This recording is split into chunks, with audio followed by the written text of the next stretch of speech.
Hey St. Catharines, Mayor Matt Cisco here, and welcome to another episode of talkSTC. It is that beautiful time of year. It is fantastic outside. It's an opportunity to get out, shake off the cobwebs from the winter months. It was a rainy spring, but we are into it now, and hopefully good weather is on tap. Lots of stuff going on. Folk Arts open houses have been ongoing for the last couple of weeks. I know myself and Councillor Mark Stevens have probably packed on a couple of extra pounds. Great food, great celebrations of culture, and a shout out to all the folks at Folk Arts for a fantastic month of May. We had the opportunity to help out the Help Kids Shine campaign in support of the Niagara Children's Centre.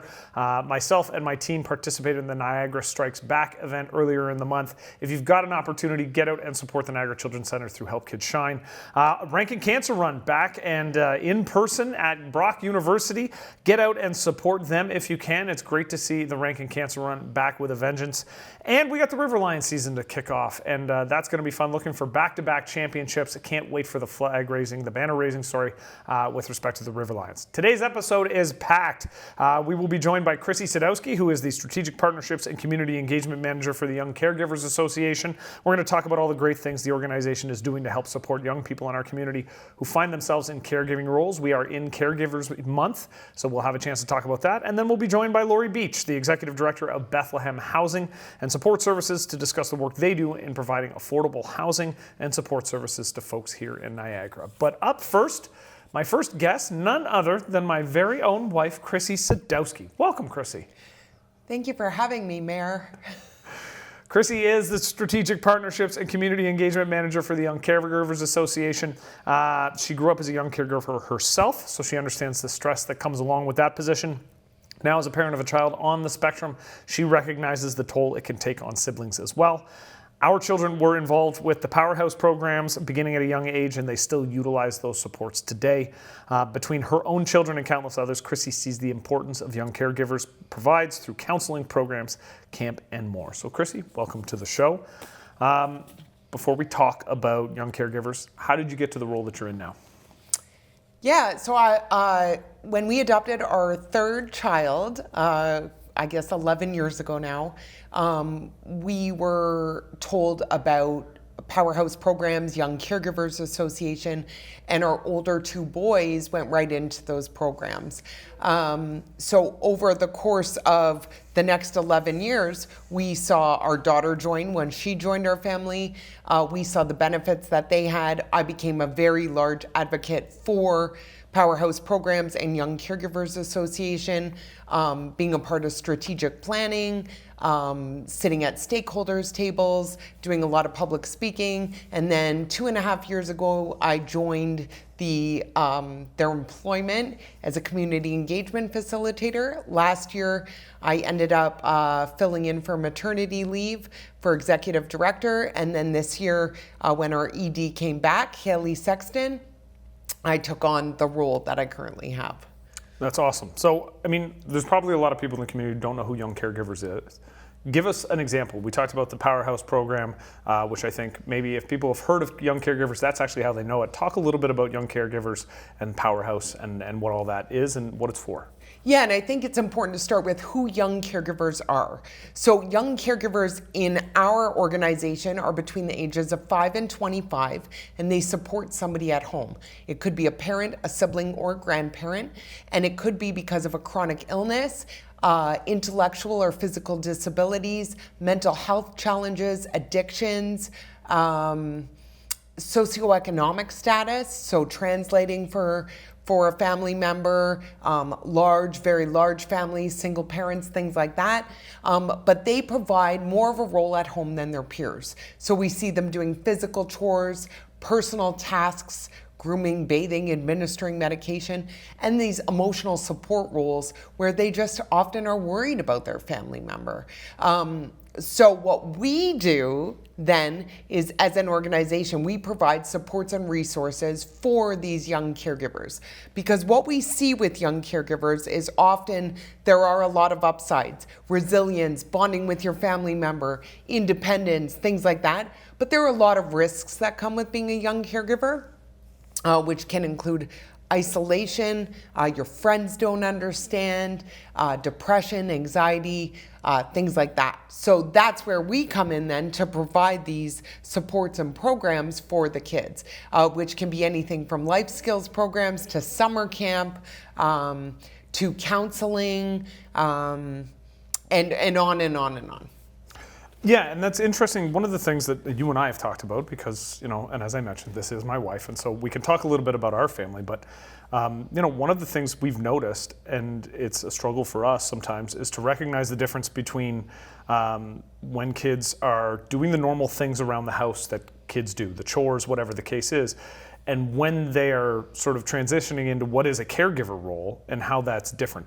Talk a little bit about why it's important to figure out where that line is between just normal chores, and what's expected or should be expected in any household versus what is taking on the additional responsibility and when that turns into a caregiving role. Yeah, that's a really great question. One of my roles is going into schools and helping identify young caregivers through a presentation. And at the end of the presentation, we have a little questionnaire. Is this a chore or is this a caregiving role? And it's things like, I bring my mom tea and food when she's in bed sick, right? But that's not flu sick. That's chronic sickness. Or I help walk the dog. That's a chore. But what if you're walking the dog because mom or dad is in bed with depression, let's say? That changes things. So, I think in our case, we're very careful to say, are those things happening because somebody can't do them? So using my own personal experience right now, because I have MS, I struggle a little bit with the stairs or a lot of walking. So the kids unload the van with groceries, or they walk down laundry downstairs and upstairs. Are those normal things that their age should be doing? Yes, but they're doing it because maybe I can't. Yeah. And that's like the tricky part, and that's where a lot of guilt comes in for the people who are being cared for, especially parents, right? So we see that part. And then again, in our case, we have a child with autism who breaks into the refrigerator and will escape the house and turn on water and flood things. So we have tap shutoffs, door locks, a lock around our fridge. That is different than their peers. Their peers do not have a chain around their fridge. So we see that, and we know that's more of a caregiving role. Now the whole community knows that we have a chain around our fridge, which does look a little bit strange when you're at our house, but there's a good reason for it. Yeah. But it's an important thing to note, and I talk about this all the time. Like, our kids, it's a little bit different for them. There's a little bit of, a mentality that they always have to walk around the house, and you just sort of unconsciously now check, is the top lock on the front door closed? Because that means that our son can't get out onto the street, which he might do because he's a flight risk, and that's one of the dangers. So the kids are very well attuned to that. But there's a lot of research that shows clearly that can have long-term effects if you don't help the kids process all the stuff that comes with that, because that's not the way their peer group interacts in their families. And what we see is when they start going to friends' houses, when they start seeing how other families work, everything changes. Yeah. Right? So, when you're 5 or 6, you think that's the way it is. I mean, I didn't know. We came home from school and my mom was napping, and that was normal. As far as I know, everybody napped at that time. I didn't know my mom was napping because of an extreme fatigue. Yeah. Right? So it is that tricky line of figuring out what's appropriate, what's not, what they should be doing age appropriately, and where the borderline becomes appropriate and inappropriate for a caregiving role. So what does YCA offer? What is the role of the organization? How are they helping those kids? Yeah, so as I mentioned, we do run social recreation and clinical programming. So we provide counseling. I would say we're considered a mental health organization, because even if our social rec programs maybe don't have direct counseling attached, what happens when these kids show up to summer camp, a life skills program, caregiver night out, is they're with their peers. And what we see in those roles are some really cool things that happen. And then my brother bit me. Your brother bites you, my brother bites me. If that child said that in front of their peers at school, everybody would just look at them weird. What do you mean your brother bites you, right? But at CNO or at any of our different programs, we see these bonds happening that are self-formed because the kids have somewhere where they feel seen and supported, and oh my gosh, somebody else goes through what I go through at home. Well, and that's it, because I mean, it can feel isolating when you don't know anybody else who has those issues. But if you discover a community that, people that can totally sympathize, empathize, because they're there, they're seeing and dealing with the same things, that's a big deal for kids, especially teenagers, especially, who are going through all kinds of isolation things as it stands. I'll just say our teen programs are top notch right now. We're running a D&D program, which, gives them a break from home, but also teaches problem solving and different things like that. We offer a pride program for those kids who maybe don't feel like they can fit into a regular maybe pride program at their school or something like that. And then we do a lot of other things too. Swim nights, movie nights, one-on-ones to Tim Hortons, because a lot of our kids don't get to do those things with their families, as you and I know. Yeah. Okay, so Young Caregivers Day is May 22nd? Yeah, so May 22nd, we've officially announced the fourth Thursday in May, Young Caregivers Day, which falls into Caregiving Month, which is the month of May. And the reason we're doing this is to bring awareness, to help professionals, healthcare professionals, social workers, educators, to help them be able to identify, hey, you probably have a young caregiver as a health in your practice or in your school. How can we help you help them? Yeah. So this is all about awareness this year, and really putting young caregivers forward to show that they're important. I'm glad you mentioned the mental health piece, because it's something you've taught me about all of this. We have the conversation, and I mean, obviously homelessness is one of our biggest issues in the community, opioid addictions, the mental health crisis. And you've made the comment in the past that one of the ways we can stop these epidemics from continuing is by working with kids in these situations early so that they don't wind up with really difficult outcomes in the end. And I think a lot of it is the mental health piece, but it's also, it's just that community of togetherness and having like situation individuals in their lives. So I really appreciate you coming on today and sort of spreading the word about young caregivers. If people want more information, how can they reach out to you? Yeah, you can go to our website. It's www.youngcaregivers.ca. There's an information request that you can fill out. It actually comes directly to me, and then I can send it to the appropriate people. Excellent. Chrissy, thank you so much for being here today and sharing a little bit with the community. It's sincerely appreciated, and now I can check this off the list and I don't get in trouble for it anymore. So it only took 3 years to get me on here. It only took 3 years to get her on here, folks. What a great husband I am. We will be right back after this with a little bit more Talk STC. See you there.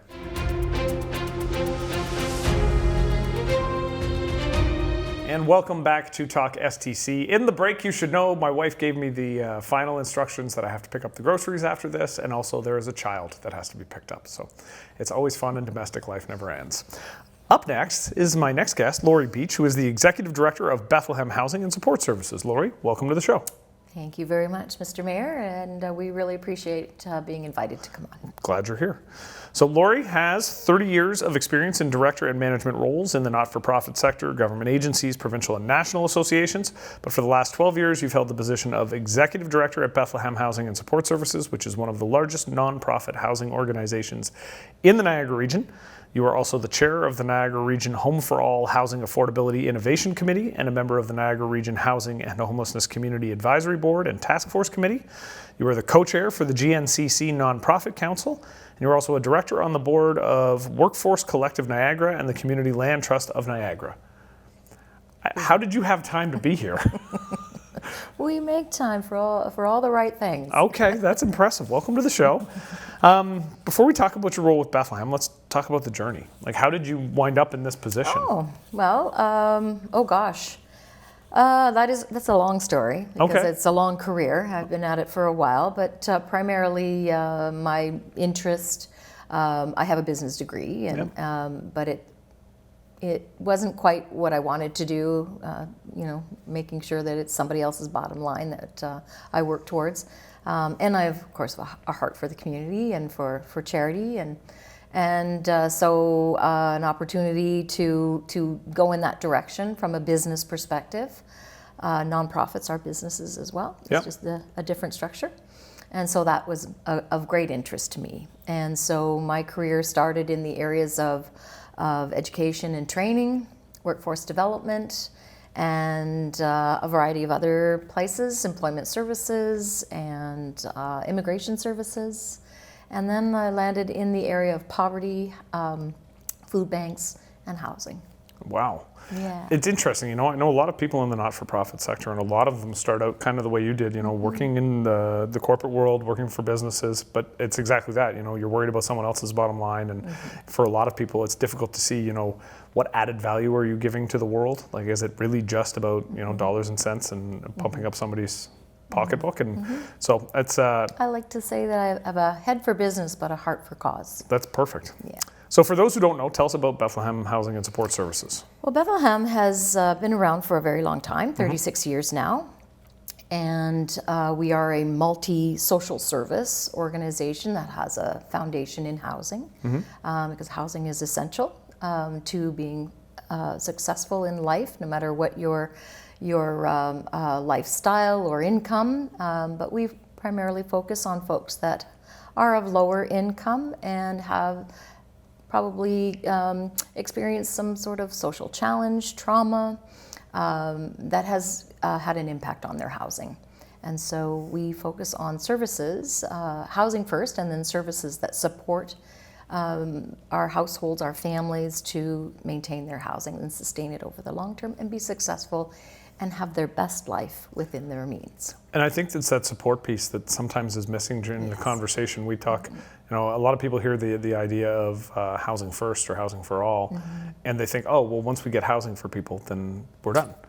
It's like, no, that's definitely, that's the first piece, and it's That's right. the most important piece. But it's like a 1A, 1B kind of situation. The stuff that comes after the housing is, and that's Bethlehem seems to have created a model that works in creating those supports around. It's a best practice model of permanent housing or staged housing and towards permanent housing, and with supports as they're needed. Yeah.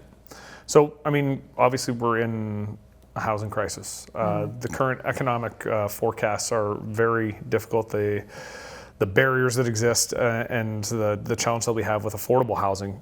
Your organization's gone through a very extensive self-reflection and a strategic planning process over the past 2 years. So tell me a little bit how Bethlehem's vision and goals have evolved through that strategic planning process. Okay. Well, as we have already talked about, the programs and services side is a best practice. It's something we do really well. But of course, our goals are always about sustaining what we do. We do it well and being a leader in that space. But it's also about housing development. Our mission is to provide affordable housing, community housing, and support people in sustaining that. But the housing side is the part that always keeps us up at night. Yeah. It challenges us. We're in a crisis. And Bethlehem has an obligation to meet that crisis and help be a part of the solution. But we've been challenged with that in the past. We have built 4 buildings in all different ways, but those are traditional ways of building housing and community housing, and it's no longer viable. Yeah. It can't be done that way anymore, and the economy, the costs, interest rates, a variety of hurdles that are insurmountable to develop housing and affordable and keep it affordable or provide affordable level rents. It's just not possible anymore on our own and in traditional ways. Yeah. So we have accepted that as an organization, but it also means, well, then what can we do? How do we position ourselves to do what we're supposed to do? And the answer is that we can't do it alone anymore. We have to build ways and means to do this in partnership and in a collaboratively strategic way that also includes others. Every building we've built has been a partnership, an interesting partnership, because we've never done it on our own, but more importantly, we as an organization are not able to, and other housing organizations, otherwise we'd be doing it. Yeah. So we have to find some innovative ways to make that happen. And so we have gone through this process of transformation, strategic direction, and established, and the board has approved that we will become a leader in collaboration. And one of the things that we feel that is an ideal way to do that is to build a mechanism in the community that facilitates collaboration on many levels. And that includes partnerships with the local governments, as well as other levels of government, but also other housing providers, other agencies and developers, and anyone who is a stakeholder in the development of housing. And so we have assisted over the past year to help to establish the Community Land Trust of Niagara. And excellent. You clearly knew where I was going, because I mentioned that earlier. Tell me a little bit about that. Well, I can tell you a lot about Tell me a lot about that. It's trending across the country. Mm-hmm. There are now about 44 land trusts in communities like ours that are in the same boat. I attend a lot of conferences, provincial, national. The feeling is the same. We're feeling that there's no solution for us, but there is also this aha moment where we've all recognized that there's equity in our buildings, our reserves, our organizations in the faith community. There are buildings out there with equity. Mm. We have equity in our buildings. How can we pool that together? How can we collaborate with our equity and the resources that we have to leverage, attract investors? Because affordable housing is not about fundraising. Yeah, it's financing. Yep. We as a sector don't have the capacity either to structure and negotiate real estate deals.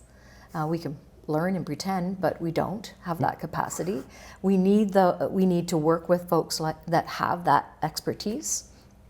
And a land trust is a way to create a mechanism in the community to collaborate on and pool our equity, to leverage, to finance, to build. Okay. And so the Land Trust, Community Land Trust of Niagara, their strategic goals are build, protect, and support. So build community housing that is affordable, yep. And not necessarily deep affordability, because that's the region's role, yeah.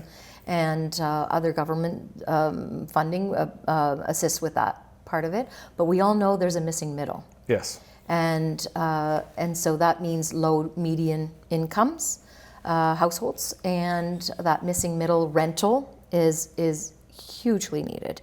And so that's where we want to focus. Charitable organizations like ours, we can't build a model that also makes a profit. Yeah. So we have to look at how we know that a model has to include market and non-market, affordable, and maybe a little above in terms of a market rent. Mm-hmm. So a best practice model is that mix. Yeah. And so we as a charity, we really aren't supposed to operate that kind of model. But a land trust as a nonprofit can. Okay. And so again, it's a place where we can work together. And when I say pool equity, we have equity in our buildings. There are faith organizations, tons of property and equity. How can we contribute some of our equity to then use it as collateral to finance? Okay.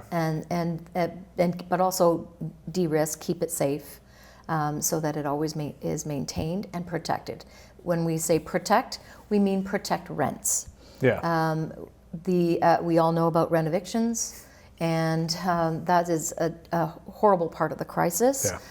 And so there's going to be a lot of supports through the federal government, new programs that mean they will support acquisitions, so buying up buildings.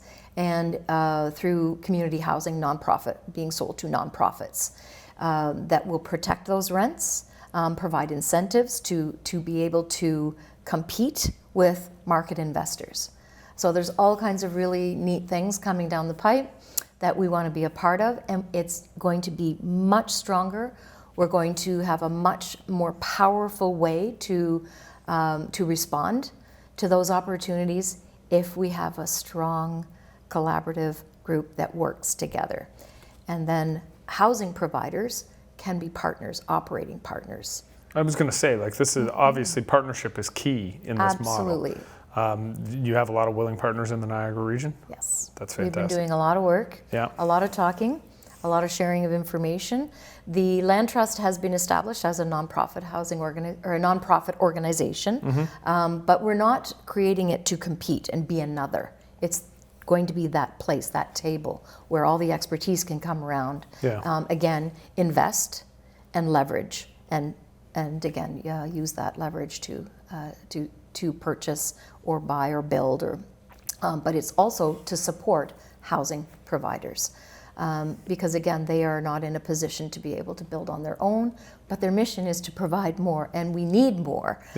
So they would be our operating partners. And so it's much like the Church Street model, where that is privately owned, but we lease it and we operate it, and it's working. And it has worked. And I mean, it works. I can remember the excitement. We don't have to own. No, but the excitement that existed around that project coming to completion, and I think it's serving the purpose in the community that we were hoping it would. And it should be duplicated, and but simply even the financial model and the operating model. Because we are able to operate that as a nonprofit charitable housing, but we don't own it. But we have, and our board has recognized, we don't have to own capital. We just have to provide housing. So all we need to do is operate. And other housing providers have recognized that as well. That's phenomenal. Lori, I'm going to say this is one of the most informative sessions I've had on this show in 2.5 years. So well done. And thank you so much for coming in today. Well, and we've had a great meeting with Tim Herbert, and we see some great synergies there with the municipality of St. Catharines. I'm looking forward to it. Thank you so much. Likewise. Excellent. We will be right back after this on talkSTC.